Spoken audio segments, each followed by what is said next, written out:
Welcome to the Expansive Astrology Podcast, where we look at using astrology beyond the tropes and horoscopes to tune into the natural forces around us and within us, honoring our true nature to craft our future. I'm your host, Melissa, the Self-Care Witch, and I'm here to help you meet your magic. Without further ado, let's begin this week's episode with a tarot reading for the collective. Hi, welcome back to the Expansive Astrology Podcast. This is episode 46, and it's our Gemini 2023 episode. We're here. We are in Gemini season. I really love this energy. I love the content. I love what Gemini season brings us in expansive astrology, and I'm excited to see where this episode takes us. I think this might be a relatively short episode. I want to get it out to you. It's later in the season than I would like. Who's surprised? I am still very pregnant. Very pregnant. Like, I couldn't be much more pregnant. So it's, 2023 has been a wild ride for me, and I'm doing what I can to both really give myself time and spaciousness and presence, and to really sink in to this pregnancy while also staying connected to my work, staying connected to expansive astrology. My maternity leave has technically started. I'm not seeing clients anymore. It's only been a week, and it feels really weird. I had my last moon meetup, and that feels really weird. I'm already really missing my work. I'm missing my clients. I'm missing my moon meetup attendees, my members. I love my work. So it's been interesting to balance both things. And it's felt good to miss my work, and it's only going to get more complicated and more tiring at the end of the pregnancy, because then I'll have a newborn little baby. So we'll see what's to come, but I'm glad, even though it's later in the season than I would like, again, I am really glad that I'm able to sit down here with you today and chat a little bit about Gemini season and bring you the expansive astrology for the season. These first 4 signs of the astrological year, Aries, Taurus, Gemini, and Cancer, are so foundational. They are so important. And the invitations that I present to you in expansive astrology are so juicy. If I do say so myself, I think that these first 4 seasons lay such an important, beautiful, potent, enlightened, empowered foundation to take us through the rest of the astrological year. But we start off with Aries season, where the phrase is I am. It's the sign of self. And every year, if you follow along with expansive astrology, every single year, we take that month-ish period, that month-ish time frame, and really look at our sense of self, our foundational sense of who am I, what am I, how do I take up space, how do I use my voice, how do I use my fire, how do I connect with my inner flame. And then moving into Taurus season, the phrase is I have, and we look at what we do with that space, what we do with that voice, what it gives us, what we're building. Taurus invites us to look at what we're cultivating, how we cultivate safety, security, and pleasure. Aries helps us to take the space Then Taurus helps us to get our hands in the dirt and do some cultivating, some gardening with that space. What do we have in that space? What are we building in that space? And then we're in Gemini, where the phrase is, I think. And the theme, or it rules the house of communication. Mutable air. So in Gemini season, we're looking at who we are. We're building upon that, right? Who we are and what we have. And then how we bring that out into the world. How do you bring what you are and what you have into the world? How do you connect with the world? How do you connect with others? What is reflected back to you in the world? Gemini is represented by the twins. And it's always seeking its other half. It's always seeking its reflection. Gemini invites us to really look at our impact. How do you communicate? So it's different from Aries, right? In Aries, we're looking at like how we take up space and how we use our voice, which is so important to make sure that we are using our birthright to use our voice, to make sure that we're taking advantage of our birthright to take up space. And then Gemini, when I'm talking about like using our voice, making connections, expressing what we have, communicating, it's different than Aries, where we're just kind of like feeling out our lungs and feeling out like how loud do I need to be in different situations. Gemini, we're really getting effective with it. We're learning effective communication. We're learning how we connect what is within us with what is outside of us.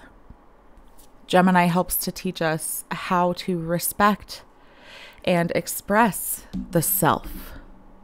It's this weaving of what is outside of us, how that impacts us, and what we do with that. How we get our internal needs met externally, how we make this happen. And I'll probably mention this a couple of times, so don't get tired of it. But Gemini is very mercurial. It's ruled by Mercury. It's related with the magician in the tarot. And I have an in-depth program called Retrograde Revival Guide. It's completely inspired by Mercury and Mercury retrograde and how we work with Mercury, how Mercury works with us. So I'm going to be mentioning that a lot in this episode. Anytime we're talking about Gemini, we're talking about Mercury, we're talking about the magician and how we communicate our needs. And I have a whole program that I run about 3 times a year. Every time Mercury goes retrograde, the next time will be in August. I have a whole program about that, about how we express ourselves most effectively.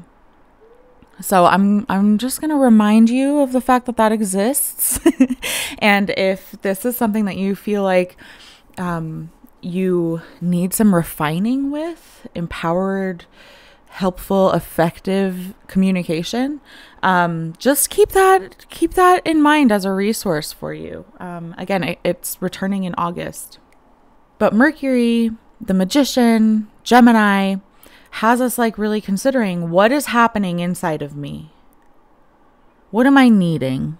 What are my internal needs? What are my internal experiences? What is happening inside of me? What is happening outside of me? And how do those things connect? It is one of the most empowering things that you can practice exploring and connecting with at each and every turn. Every time you're having an argument with your partner. Okay, what is happening inside of me? What am I needing? What are my goals here? What am I experiencing? What am I assuming? Who is in the driver's seat? Is it my ego? Is it my soul? Is it my inner child? Is it my inner asshole? Who is in the driver's seat? What is happening inside of me? What is happening outside of me? Knowing that we can't read minds, we can't tell the future, knowing that everything that we are taking in is, we're taking it in through perspective, right? Our own flawed and biased lens. Acknowledging that my way of seeing things is just a way of seeing things, and I'm open to being wrong, right? Knowing all of that, what is happening outside of me? What do I think the needs are in the situation outside of me? What do I think the other person might be needing? What do I think the other person's goal is here? So I've looked at what is happening inside of me. What is my goal? What is happening outside of me? What do I think their goal is? And how can I make those things connect? How can I find some empowerment and control and effectiveness and grace and ease and power? Just power. How can I enact some power here? One more time, just because it's so important. Gemini and Mercury and the Magician help us look at how we express ourself. It's the weaving of what is outside of us and how that impacts us and what we do with that, how we get our internal needs met externally. What is happening inside of me? What is happening outside of me? And how do these things connect? This is foundational in having a realistic idea of who and how we are in the world. It's effective self-expression. It invites us to explore authenticity, how we share the different parts of ourselves, when we choose not to share certain parts of ourselves. And people being represented by the twins and being mutable, a mutable sign. Gemini is kind of known for being flaky or two-faced. And that, I don't want to take that away from anybody. Like, that might be true. But I think there's a more accurate way to describe that. And I think it's that Gemini is like all things all at once. It is able to have incredibly deep and complex experiences, seemingly opposite experiences all at once. And we all have experience with this. We all know what this can be like, whether you have a Gemini heavy chart or not. We all experience duality. We all experience things that are seemingly opposite at the same damn time. It's those moments where we are both scared shitless and totally grateful for something. It's those times when you are both absolutely, completely furious and pissed off with someone that you love. We experience duality and seemingly opposite. We can have seemingly opposite experiences at the exact same time all the time. And we get to choose what we express. We get to choose what we share. Sometimes, ideally, right? There are also experiences and times where what is happening inside of us is transparent and obvious, and it's seen by others, maybe despite our best efforts. So maybe we don't always get to choose what we share and what is coming across. And it's the idea, right, is that Gemini has us exploring, what do you share? When are you most authentic? When are you willing to share your experience? And when are you not? I think in some ways this really expands upon what we've learned in Aries and Taurus about who we are, what we have, what we are. And Gemini reminds us that it's not that simple, right? We are complicated. We are everything.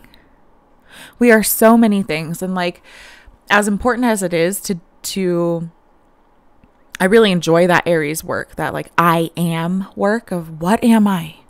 What am I made of? What is important to me? What do I value? What am I? I think as important as that is, I also really appreciate Gemini for reminding me that I am also so much more than those things, and that those things are changing and will likely change throughout my life. Like there are certain things that I will always be, probably. And also I can't know that. I don't know that. I don't know what I'm going to be even like 2 weeks from now. Especially as I'm about to enter into a completely new phase of life. I'm about to go through the threshold, the initiation that is giving birth to a human being. We are often changing, and that's a wonderful thing, and something that Gemini can help us to do when we learn effective, healthy, helpful, beautiful, transparent, brave authenticity. When we learn healthy, helpful self-expression, we're learning how to allow ourselves to be ever-changing. It helps permission ourselves to be complicated creatures. We're invited to, it's okay to change. It's okay to change. And we're invited to share our process of doing so.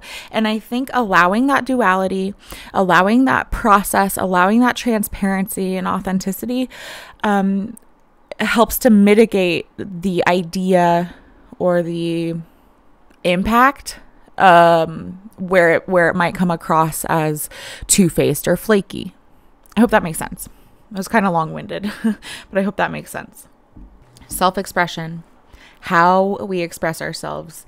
It's something I'm so passionate about. It's something I love to consider, something I love helping my clients consider. I think Gemini energy gets kind of a bad rep, and I wouldn't call it one of my favorites, but this work, these invitations are so important for our human experience. So I am pretty dang passionate about it. I'm actually, as I'm saying this, I'm actually surprised that I wouldn't call Gemini one of my favorite signs. Maybe I just have like a loving affinity toward Gemini energy and toward this work because I'm an Aquarius, and Aquarius is also all about authenticity. So I just adore it. I just love it. And I feel like it is so important. So today I want to talk a bit about the nervous system because Mercury rules the nervous system. And then I want to focus on that self-expression piece. The topic of the nervous system is massive. And to say that a sign or a planet rules the nervous system is like, I always want to follow that up with like, no big deal. Like, it is a very big deal. It's a very big deal. When we're talking about the nervous system, it's like, it's everything. Every idea that we have runs through this channel. Everything we experience, whether we're like consciously aware and awake and with those experiences or not, every single thing that we experience, every idea that we have, every thought that we have, every fear that we have, everything we like runs through this channel, through this system. And so in expansive astrology, we use Gemini season to really practice constantly checking in with, how am I doing? How is my system? What am I experiencing in my body? And having a relationship with this system, really having a knowing and trusting and close relationship with the nervous system allows us to know ourselves. It's like what provides consciousness. The nervous system coordinates all activities of the body. It coordinates our ability. It allows us to respond and adapt to our environment. The nervous system is the major controlling, regulatory, and communicating system in the body.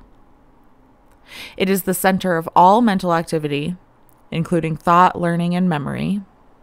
And through its receptors, the nervous system keeps us in touch with our environment, both external and internal.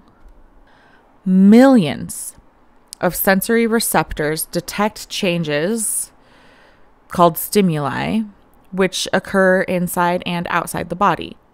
They monitor things like temperature and light and sound from the external environment, while inside the body, the internal environment, receptors detect variations in pressure, pH, carbon dioxide, various levels of electrolytes, like all of this gathered information. Our system experiences and interprets all of this sensory input.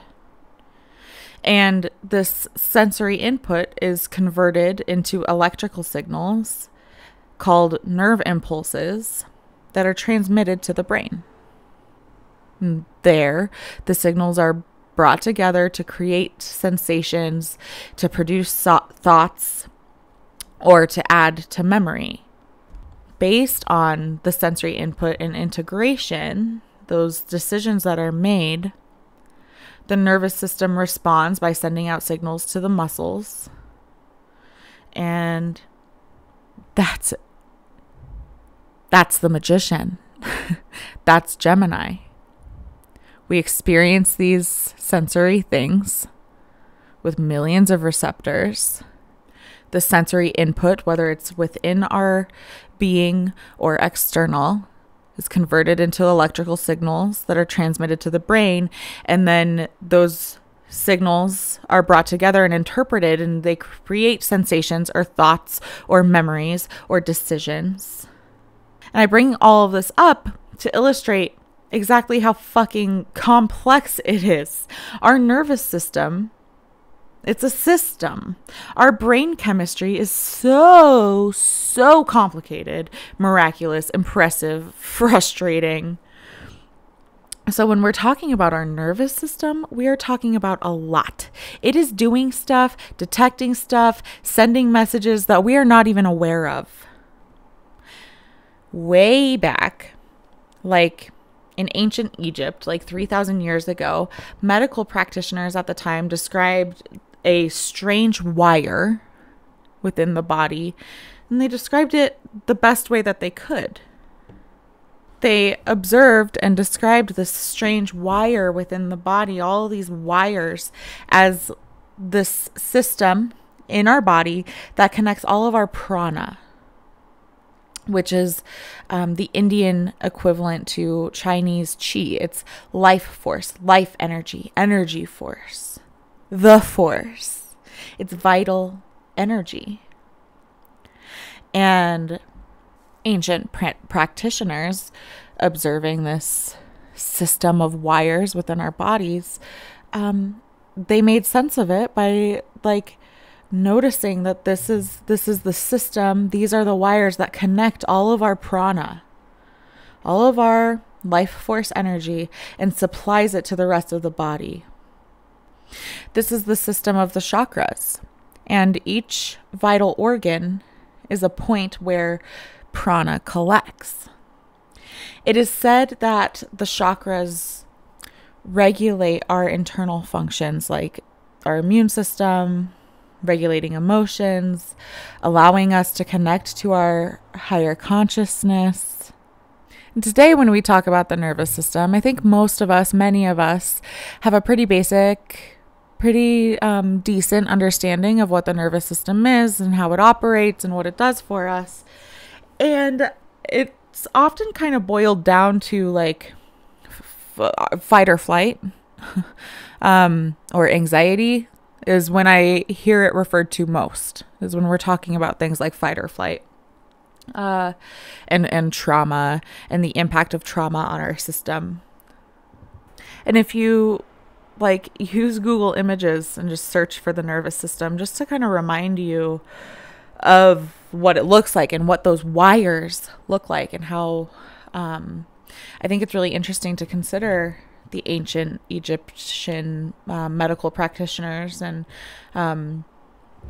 consider the ideas of prana and chi and the chakra system, and really practice honoring what that means, honoring this weird system of wires that is held within our body that does so much of the work, so much of the interpretation of what is happening for us. It allows us to connect to ourselves within ourselves. It allows us to connect with our external environment. And for me, it brings a couple different reminders. First off, to really honor what that means, to really honor the system, honor my energy, tend to my energy, knowing that there's an invitation to not dismiss anything. Knowing that everything that comes up for you,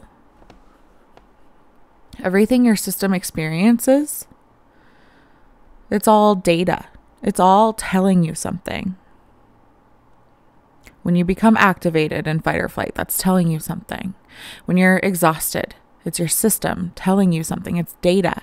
When you feel afraid, when you feel excited, when you feel numb, when you're disconnected from your own experience in your system, it's all data. And I'm just reminded, don't dismiss any of it. Honor your impulses, the little inklings that you get. Don't dismiss anything. Learn how to have a more playful, trusting, tuned in relationship with your nervous system, with your life force, with your impulses. Learn how to have a relationship with everything that comes up for you. And you will really start to learn your power. It's the secret to unlocking your power. So we're talking about the nervous system because Gemini is ruled by Mercury, which is the ruler of the hands, lungs, and nervous system. And we're talking about communication and self-expression because that is the major theme of Gemini as well. Gemini is both expressive and contemplative. This season is for you to really explore and be with your reactions to things, honoring your thoughts about things, noticing how your nervous system is reacting to things, and empowering yourself with intention and magic to help you grasp power of how you're showing up in the world.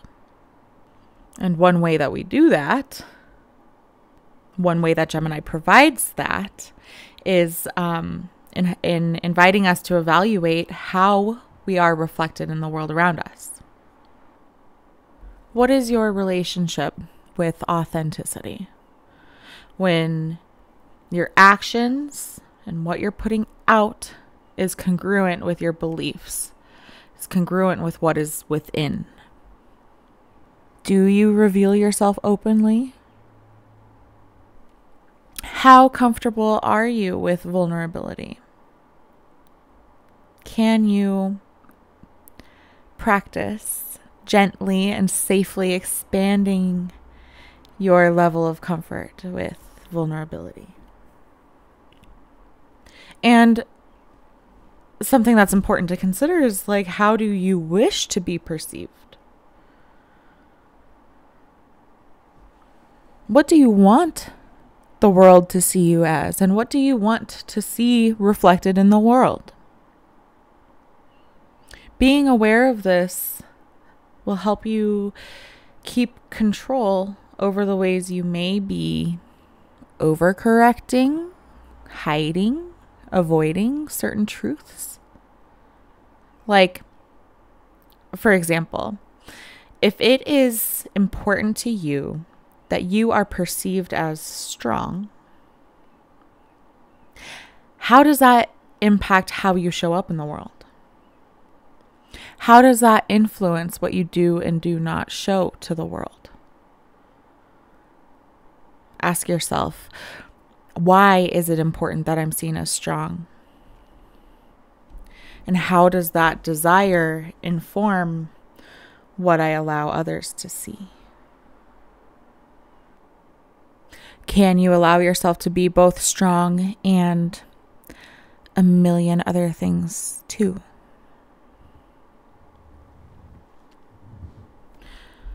This can help illuminate some barriers to effective communication, to effective self-expression. Because, communication is hard. It's hard. Effective, authentic communication. It doesn't really, it doesn't always come naturally. It can be really hard to learn, especially in our culture. It's not valued. It's not prioritized. Like, authenticity is not, as important as appearing strong or, a million other things. And knowing what things get in your way of communication and why, knowing what was modeled for you by your caregivers, what was encouraged in you growing up. What is your communication like in your current roles? What is it expected to be like in your current roles? Having an understanding of what exists in your world that may contribute to difficult conversation or difficulty expressing the truth of who and what you are.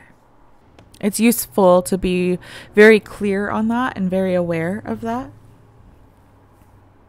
so that while we're moving through Gemini season and learning to ask ourselves, what is happening inside of me? What is happening outside of me? And how can I align those things? How can I use my empowerment, my magic to connect what is inside of me with what is outside of me? Knowing our own expectations and our own barriers to that is an integral part in understanding what is going on and why, So I am calling you to challenge yourself and expand your comfort and your ability to communicate, your willingness to be vulnerable and be seen. Express yourself more fully, more often. Isn't it beautiful that Pride begins in Gemini? That Pride month coincides with Gemini? I think that's just perfect. So, the effective communication that I'm talking about requires a weaving, an interweaving. It requires balance between getting your needs met and respecting the needs of others. It's a weaving, it's a balance of what is inside of you and what is outside of you. So I'm returning to a variation on a familiar theme, a variation on the theme that I've been talking about this whole episode. I have 3 questions for you to consider when you're communicating with others, especially when it's hard. 3 questions. What does the other person need in this interaction? What do I need in this interaction? And what is needed in this interaction to maintain or build my self-respect? And this is Retrograde Revival Guide stuff. We really dive into this in Retrograde Revival Guide. What do I think, knowing that it's my perception and that I could be wrong, what do I think the other person needs? What is it that I need? And how can I get that done in a way that maintains or builds my self-respect? How can I get that done in a way that doesn't compromise who and what I am? And that part cannot be glossed over. That is one of the most important pieces. When you're moving throughout the world, whose needs are you prioritizing? And how does that feel? What would happen if you started prioritizing yourself and your needs? Making sure that you're doing that in a way that you can respect. Making sure that you're doing that in a way that isn't harmful or hurtful to others. And what would happen in your world if you started to prioritize yourself? And this isn't like a fruity, fluffy, sparkly question necessarily. Usually the answer to that isn't, well, if I started really prioritizing myself, all of my problems would go away and everything would be lovely and sparkly and fruity and wonderful. Like, that's the goal. And hopefully you will find, like, once you start prioritizing yourself and what you need in a way that is healthy, helpful, and effective, like when we experience alignment and when we work to align ourselves with goodness and when we work to align ourselves with what our self needs, like the hope is, that we will experience a very sparkly, enchanted, wonderful life. And I do think that is the way to a lovely, sparkly, enchanted, wonderful life. And usually when we're starting this work, the impact of prioritizing yourself and expressing yourself and making sure that your needs are getting met, that can often be really sticky and difficult, and it can kind of shake up some relationships, perhaps relationships that require you to abandon yourself or prioritize not yourself. So that just feels worth mentioning, right? That, like, these are really lovely questions to ask, very important things to consider and to start to play with, of prioritizing your needs. And I can't tell you how many times I've worked with clients in counseling or coaching who have, like, kind of come to me and been like, fuck, Melissa, if I start standing up for myself and if I start demanding respect from the people in my life, there might not be anyone left. That is very real. It happens. It's fucked. It is fucked up that that's the reality for so many people. And returning to those 3 questions, I can't emphasize how important this is enough. It is so important. Returning to those 3 questions. What am I needing right now? What is my best guess at what they may be needing right now? And how can I help get us there in a way that isn't compromising my values and myself and my needs? How can I get us there in a way that will build my self-respect? Am I being effective in getting our needs met here? Is there a way to get our needs met here? Or is it better for me to disengage from this? Am I fighting a losing battle? One of the top priorities should be to be building self-respect. I work with a lot of people who have shit self-esteem. It's like a all too common for so many of us to be living this life with just a horrible sense of self-esteem. And a remedy for that, or a way to begin to remedy that, is to focus on building self-respect. Every interaction, first and foremost, we have a relationship with ourselves. First and foremost, before anybody else, you have a relationship with you. And the way that you talk to yourself and about yourself and the behaviors you choose impact how you feel about yourself. So make choices and act in ways that increase your self-respect. Self-respect is based in actions that are grounded in our priorities and goals and values. Aries season, I am. Taurus season, I have.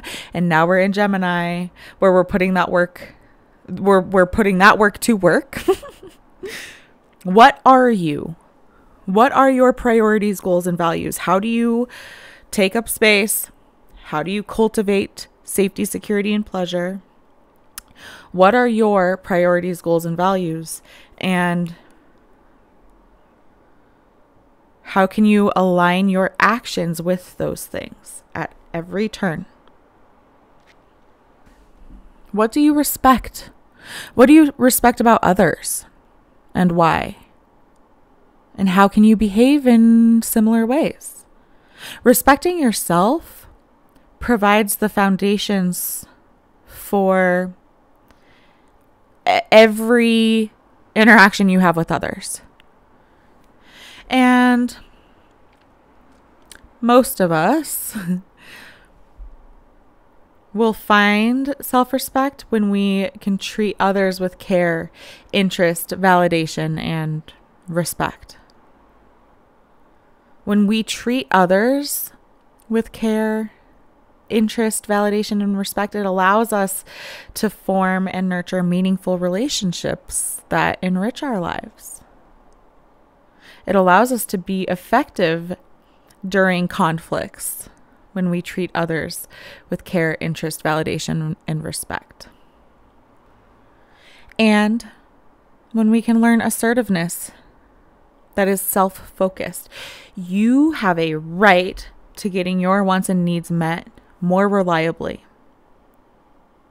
You have a right to say no.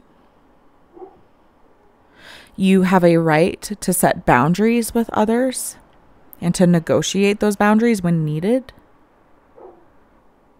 And you have an obligation to assert those rights. So I want to leave you with a few of my top rules for communication and self-expression. There's like 7 or 8 of them. These are my number one rules for effective self-expression that is rooted in self-respect and that prioritizes healthy relationships with others. First, it's something that I'm so grateful that I learned in grad school, is taking a non-judgmental stance with yourself and others. Learning to regard yourself and others positively. Assume positive intent. Check your narrative. Use words and actions that are respectful of yourself and others. Now, this might feel crazy to some of you, but it's one of my rules. Others do not need to earn your respect. I know some people who would be like, bullshit. You earn my respect. You have to earn my respect. And I can even respect that point of view. I can respect people who disagree with me on this. But it has been very valuable, very helpful for me to kind of adopt this way of being where others do not need to earn my respect. I treat others with respect because it builds my own self-worth. Now, others do not need to earn my respect, but they sure can lose it pretty quick. There are some very clear non-negotiables in my world where if you violate or break some pretty basic things, you lose my respect. And that doesn't mean that, like, I will still treat you in a way that will build up my sense of self-worth, my sense of self-esteem, my sense of self-respect. So it's like different, right? Like, you don't have to earn my respect, but you sure can lose it pretty quick. And even if you lose it, depending on the situation, it really depends on the situation.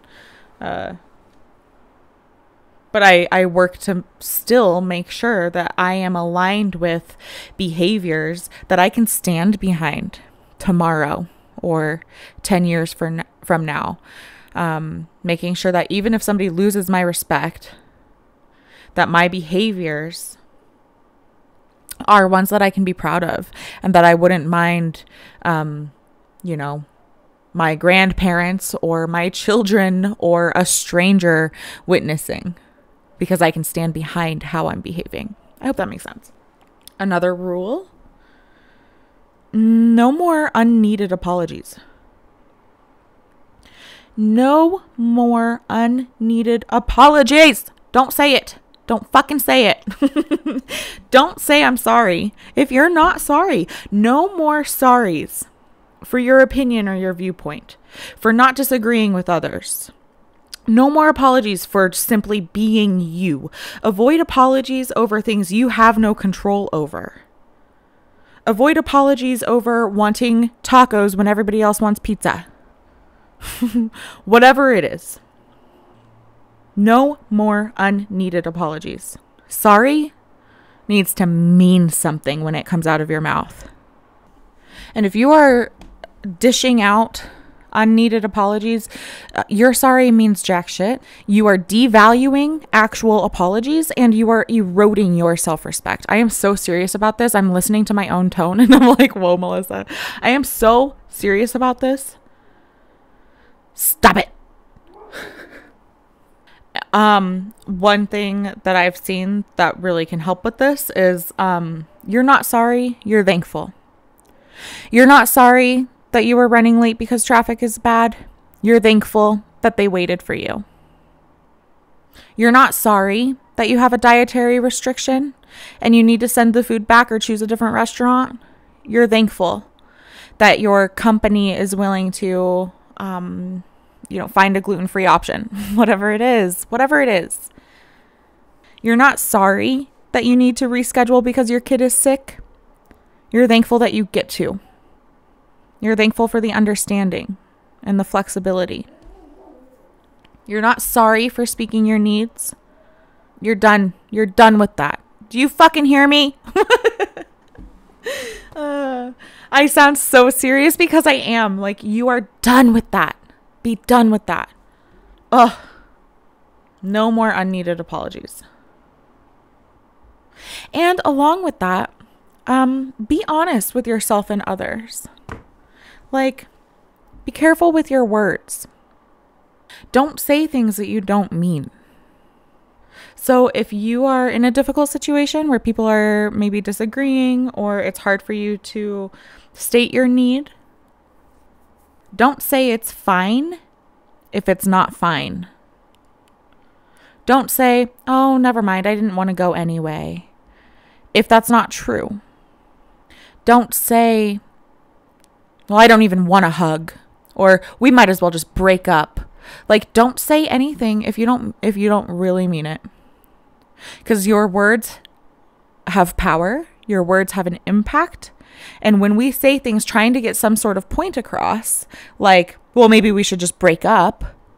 If you don't actually want to break up, what do you mean by that? There's a more effective, more healthy, more helpful way to express what you're trying to express there. Say what you mean. I also think of times when, like, we can be kind of dramatic, or is the word hyperbole? Yeah, hyperbole. Exaggerated statements or claims not meant to be taken literally.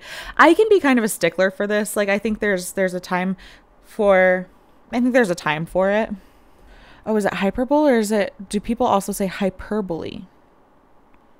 Hyperbole. Oh, oh no, I just had a chameleon moment. Oh, it's hyperbole. Oh, see, I knew that I've heard the word hyperbole, but then I've read the word hyperbole. And turns out those are the same thing. Okay, what am I saying? There's a time for hyperbole. Like, thank you, poets. Thank you, Pisces. There's a time for hyperbole, but I think, like, we need to be very careful with it. And if we say, like, God, I could just kill you right now, like, that maybe is not, maybe we can skip that. You know what I mean? Say what you mean. Be impeccable with your word. It's also a way that we can build our own sense of self-respect. Say what you mean. Be honest with yourself. When talking with others, focus on connecting, not gossiping. Most of us don't really respect gossip, or it's hard to build a sense of self-respect when we're gossiping. Most of us don't like it. Most of us don't want to be gossiped about. And I think oftentimes what we're seeking while we're gossiping is to connect with others. That's my experience anyway.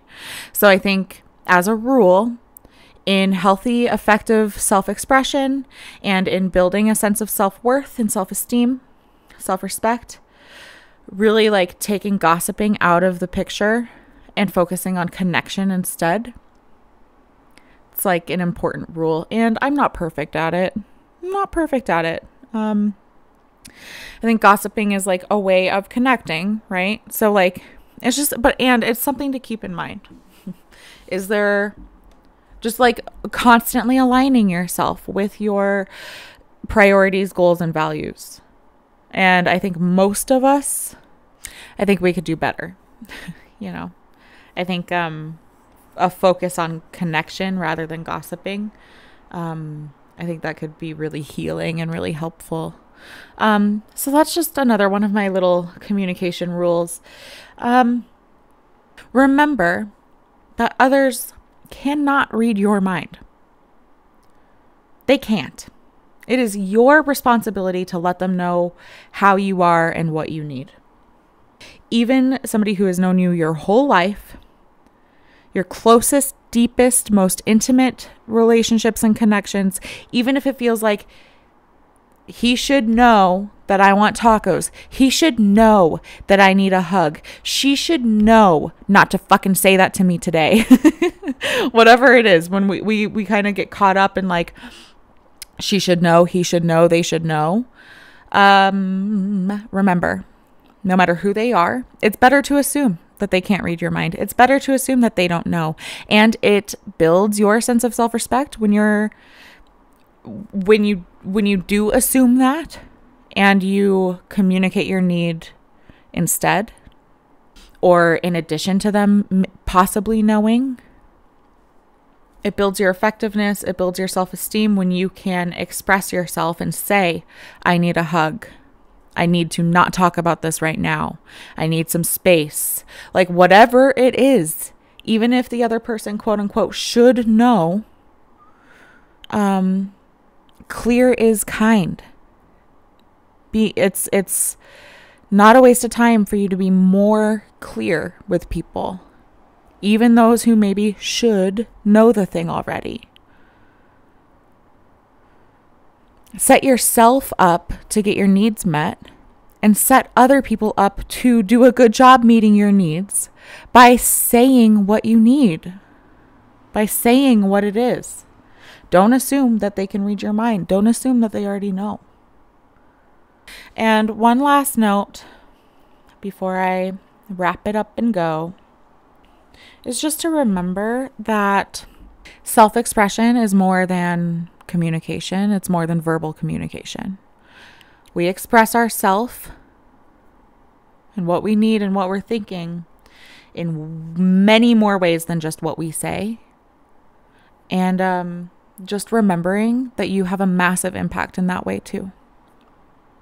You have a massive impact in not only what you say, but how you say it and what you don't say.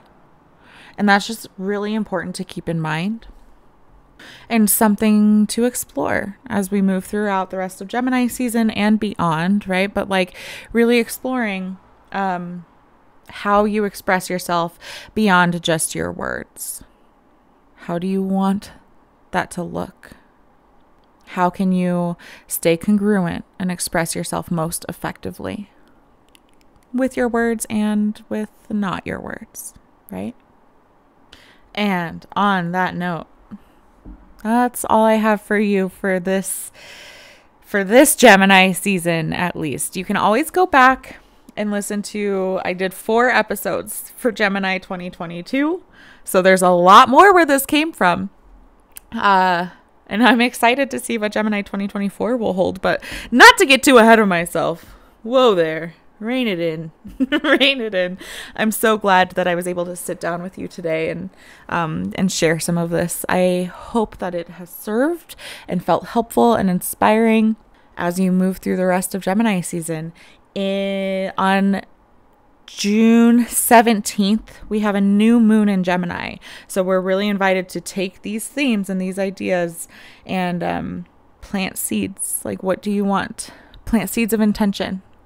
How do you want to use Gemini energy and these Gemini invitations? How do you want to use them as we move throughout the rest of the year? And the next 6 months, in about 6 months, we will have a full moon in Gemini. So how do you want to see Gemini show up for you in the next 6 months? I like to think of it that way. Kind of like these bite-sized chunks. How do I want to use Gemini energy for the next season, for the next month or so? And furthermore, how do I want to use Gemini energy or see it show up for me in the next 6 months? Speaking of, I mentioned at the beginning of the episode that I held my last moon meetup before maternity leave. But I'm going to keep moon meetups alive for my Meet Your Magic monthly membership via email. And I'm really excited about this. I get to kind of revisit and rethink what I want my moon circles to be and how I want you all to apply expansive astrology in your life. I'm super excited about the future of my moon circles, and part of that is being crafted now, as we speak. So this new moon in Gemini will be the first virtual via email maternity leave moon circle. Moon circle maternity leave edition. And I'm so excited to bring it to you. If you are not signed up for the Meet Your Magic monthly membership, let me just remind you that you receive a personalized tarot reading for every month and an all access pass to all of my moon meetups, which right now are happening just for my members and just via email. This is the best way to stay connected with me, the best way to support my work, the best way to stay tethered and anchored in with my moon circles. And, just for transparency's sake, it's my only income. It's the only income that the Self-Care Witch is bringing in while I'm on maternity leave. So those of you who are signed up for my membership, please hear how thankful I am and how much I appreciate it and how much I hope that it feels valuable and worth it to you. I really want to show up and serve you. I'm so thankful to you. You know where to get more information. And just a reminder, you can cancel at any time. Not that you'll want to. Thank you again to those of you who are signed up for the membership. Thank you to those of you who are here listening to this. I just love this work that I'm doing in the world. And I appreciate you more than you know. Please don't feel shy. Please connect with me if you have anything to share. Make sure you're following me on Instagram, where I do free tarot every Friday. And I will see you, or you will hear from me very, very soon for our Cancer 2023 episode. And in the meantime, until then, wish me luck, because I could be giving birth literally any day. It could happen anytime, which is surreal and weird and kind of scary. So keep me and my baby and my little family in your thoughts if you have any room to spare. Send a good vibe or two my way. I really appreciate it. Okay, that's all I have for you. I'm gonna go. Take really good care of yourself, and I'll see you around. Bye. Now, before you go, let me keep your ear for just a moment. This week's episode is brought to you by www.theselfcarewitch.com, my bread and butter, where you can find more information on my current courses, offerings, and other fun ways to connect with myself and yourself. If you enjoyed this episode and you dig what I'm doing here, please subscribe to the podcast, rate it, and leave a review. It helps so much. And if you'd like to connect with me, head to theselfcarewitch.com. I'd truly love to hear from you. Until next time, take care.